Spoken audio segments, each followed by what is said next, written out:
Guys, so today is a lovely Saturday, not too hot, a little bit overcast. I've got a few metal projects that I've wanted to tackle. First one that I want to get done is these two little chairs. You can see they're quite badly rusted. I'm actually thinking of replacing that with a nice little timber bench.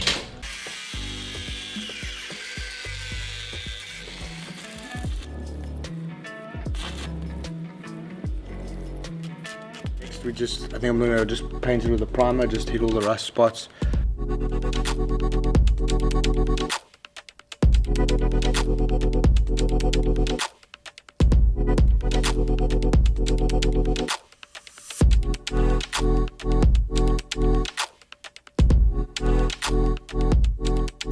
This is how the chairs turned out.